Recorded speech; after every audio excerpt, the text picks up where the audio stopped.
Neste vídeo falaremos sobre o Muro de Berlim, por que foi construído e o que levou à sua queda em 1989. Entre julho e agosto de 1945, as três principais potências aliadas, o Reino Unido, representado pelo primeiro-ministro Clement Attlee, os Estados Unidos, pelo presidente Harry S. Truman, e a União Soviética, por Joseph Stalin, reuniram-se para a Conferência de Potsdam, que, dentre outras coisas, determinou os parâmetros práticos e legais para a ocupação e reconstrução da Alemanha. O país foi dividido em 4 zonas de ocupação, com a França pegando também uma fatia. E a capital, Berlim, apesar de estar no meio da zona de ocupação soviética, foi também dividida em 4 por ser a sede do Conselho de Controle Aliado. Em 1948, a relação entre o bloco dos Estados Unidos, Reino Unido e França e o bloco soviético atingiu um ponto de ruptura, com Stalin ordenando aquilo que ficou conhecido como o Bloqueio de Berlim, fechando todos os acessos terrestres que os aliados usavam para levar comida, suprimentos e material de construção para a capital. Para evitar que milhões de pessoas morressem de fome, os aliados ocidentais iniciaram um audacioso plano para o fornecimento de bens por via aérea. Através de 3 corredores aéreos que cortavam a zona soviética, os aliados conseguiram entregar até 12.000 toneladas diárias de suprimentos para Berlim Ocidental. A Rússia tentou sabotar a operação por diversas vezes, com militares apontando grandes holofotes diretamente para a cabine dos aviões durante a aproximação final para o pouso. Mas a operação foi um sucesso e entre junho de 1948 e maio de 1949, o Ocidente entregou quase 2,5 milhões de toneladas de comida, suprimentos e materiais de construção em 280 mil voos. Em maio de 1949, o bloqueio soviético terrestre foi levantado, mas os danos diplomáticos causados eram irreversíveis, deixando bem claro para o Ocidente que a União Soviética era um grande e temido inimigo. Logo após o fim do bloqueio de Berlim, os 3 aliados ocidentais, os Estados Unidos, a França e o Reino Unido, abriram mão das suas zonas de ocupação e criaram, no dia 23 de maio de 1949, a República Federal da Alemanha, mais conhecida como Alemanha Ocidental, com Stalin criando, em outubro de 1949, a República Democrática da Alemanha, mais conhecida como Alemanha Oriental. Em Berlim aconteceu o mesmo, com os 3 aliados ocidentais abrindo mão das suas zonas de ocupação, criando-se assim a Berlim Ocidental e a Berlim Oriental. Nos anos 50, graças ao impressionante investimento ocidental, a Alemanha Ocidental e Berlim Ocidental se reergueram dos escombros da guerra. A inflação foi controlada, o índice de desemprego chegou perto de 0, e grande parte das infraestruturas essenciais como rodovias, ferrovias e indústrias foram reconstruídas. Em 1960, apenas 15 anos após o fim da guerra, a Alemanha Ocidental já era a 3ª maior economia da Europa. No entanto, do lado oriental, o regime comunista de Moscou investia muito pouco na reconstrução, com a Rússia insistindo em extrair daquele país tudo o que podia para reconstruir-se a si própria, com destaque para matérias-primas como carvão e também mão de obra barata.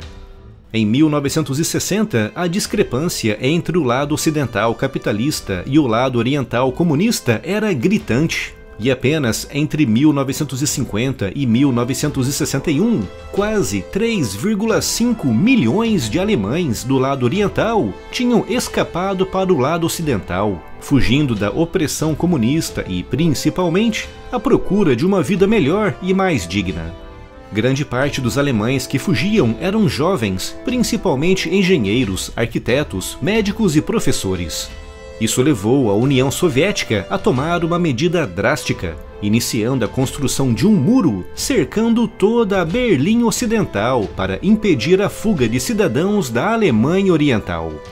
Para evitar a fuga em massa, a fronteira entre o lado ocidental e oriental foi fechada no dia 13 de agosto de 1961, com soldados do Exército Popular Nacional e membros do Grupo de Combate da Classe Trabalhadora fixando barreiras de arame farpado. 4 dias depois, no dia 17 de agosto de 1961, o muro propriamente dito começou a ser construído, levando o pânico à população. Milhares de cidadãos de ambos os lados correram para o perímetro do muro, desesperados à procura de amigos e parentes. Alemães do lado oriental, aproveitando-se de uma última oportunidade, fugiram para o lado ocidental, com cerca de 1000 casos de fuga registrando-se durante os poucos dias de construção da primeira versão do muro. Um caso clássico e bem documentado de fuga foi do jovem soldado Konrad Schumann, que no dia 15 de agosto de 1961, com 19 anos, fugiu para o lado ocidental pulando uma vedação de arame farpado, com a sua foto se transformando num ícone daquela terrível época.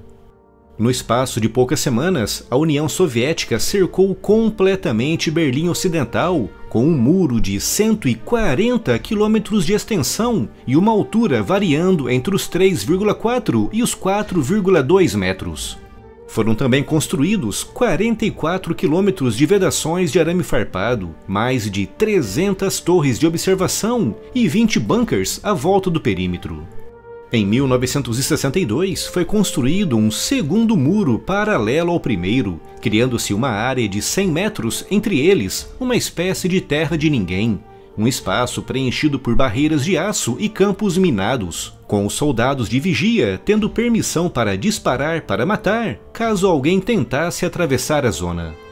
Entre 1961 e 1975 foram construídas 4 versões do muro, e em cada versão eram incluídas melhorias no sistema de vigilância, com sensores automáticos de movimento e câmeras com visores térmicos. Para permitir algum trânsito entre os dois lados, foram construídos pontos de passagem, como o icônico Checkpoint Charlie, para pedestres e veículos. Mesmo com toda essa segurança, cerca de 100.000 pessoas tentaram fugir do lado oriental para o lado ocidental pelo muro, mas apenas 5.000 conseguiram. É muito difícil estimar o número de mortos nessas tentativas, com números rondando os 200, mas estima-se que mais de 2.000 pessoas morreram nos interrogatórios após terem sido capturadas. Mas em junho de 1989, 28 anos após a construção do muro, muita coisa começou a mudar no bloco comunista. A grave crise financeira, que já durava 2 décadas, levou a Rússia a perder o controle que exercia sobre alguns países, resultando, em junho de 1989, na queda do governo comunista da Polônia. E nesse mesmo mês, a cerca elétrica que separava a Hungria da Áustria foi atacada e desligada por cidadãos húngaros, permitindo a fuga de mais de 13.000 cidadãos da Alemanha Oriental para o lado ocidental através da fronteira húngaro-austríaca. Isso iniciou uma reação em cadeia em toda a Europa Oriental, com a Tchecoslováquia abrindo também as suas fronteiras para a Áustria, levando a que milhares de alemães fugissem do lado oriental para o lado ocidental. Esses eventos levaram a manifestações inéditas em Berlim Oriental, e apesar da Rússia ter proibido grandes cultos religiosos entre os anos 50 e 80, chegando mesmo a barricar igrejas, em setembro de 1989 realizaram-se missas e eventos religiosos ao ar livre por todo o lado oriental de Berlim. No final desse mês, os manifestantes, reunidos em grupos de dezenas de milhares, gritavam slogans como "Nós queremos sair", um slogan que mudou pouco tempo depois para "Nós ficaremos aqui", numa referência à sua reivindicação da queda do regime comunista e na sua substituição por um regime democrático. Em outubro de 1989, a polícia recebeu ordem para usar a força para acabar com as manifestações, mas isso não impediu a realização de uma missa e de uma passeata que reuniu mais de 70.000 pessoas. No dia 18 de outubro, Erich Honecker demitiu-se do posto de líder da Alemanha Oriental, substituído por Egon Krenz, que assumiu o cargo em meio ao caos generalizado. No início de novembro, o número de alemães orientais que fugiam para o ocidente através da Hungria e da Tchecoslováquia atingiu proporções gigantescas. o que levou o governo de Egon Krenz a permitir a passagem de certos cidadãos do Oriente para o Ocidente também por Berlim. No dia 9 de novembro de 1989, o Politburo comunista se reuniu na Rússia e, diante da multidão que tentava fugir pela Hungria e Tchecoslováquia, decidiram que no dia seguinte, 10 de novembro, os postos fronteiriços seriam abertos para todos os cidadãos que quisessem passar para o Ocidente. No entanto, essa informação não foi transmitida para Egon Krenz, que numa coletiva de imprensa no dia 9 de novembro, quando perguntado quando as fronteiras seriam abertas, hesitou por alguns segundos e disse: "Estão abertas agora". Isso levou a que dezenas de milhares de alemães orientais corressem para os postos fronteiriços que até aquele momento não tinham sido notificados.